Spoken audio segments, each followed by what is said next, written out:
कि रुपया वाला मोटा हो नहीं, अरे बाती चाहिए कि बोले भोजपुरी दुल्हा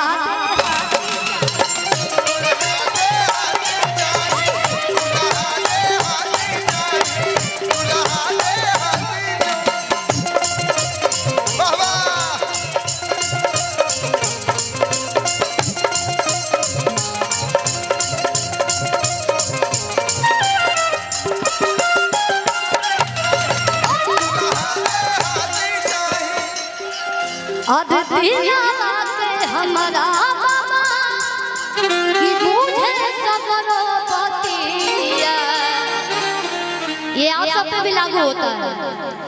आप भी कभी अगर चाहते हैं कि आप जिनका शादी नहीं हुआ है कि हमारा कैसन में दारू मिले कि जोन जान मान कर रहे हैं भगवान राव शादी नहीं बोल का हाथ मत उठाइए, आपका नहीं हाथ कि दिलावा के हमारा बाबा और मुझे सबरो कि साफ सुथरा छबियो करनी मने रहे।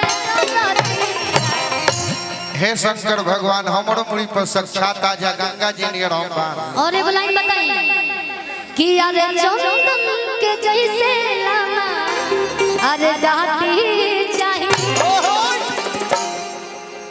कि अरे बोरजेस के जैसन लाना अरे दाती चाहिए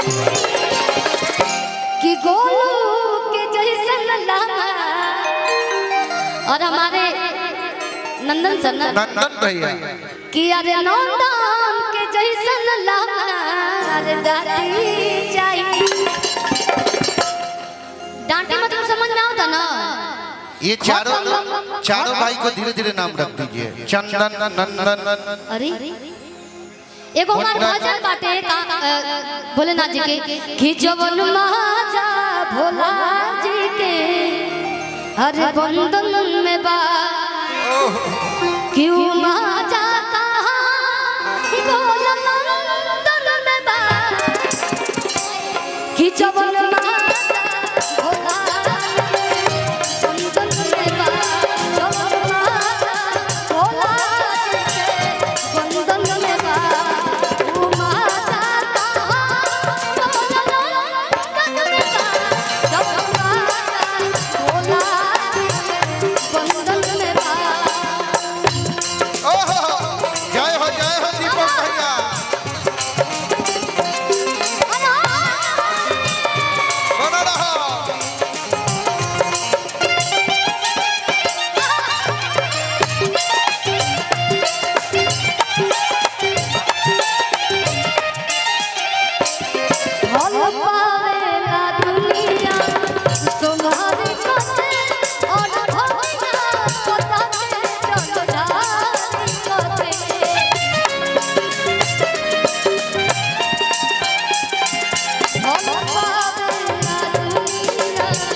देवघर में जल डाले जाए, गांव के शिवाला पे जल डाले और अपन भविष्य के कल्याण खातिर आशीर्वाद पाई।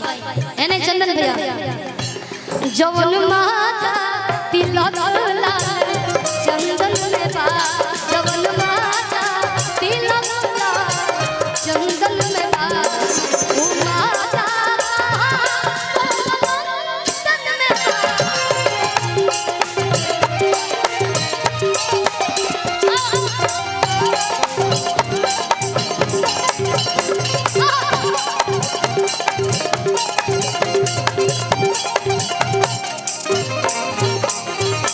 क्या बात है।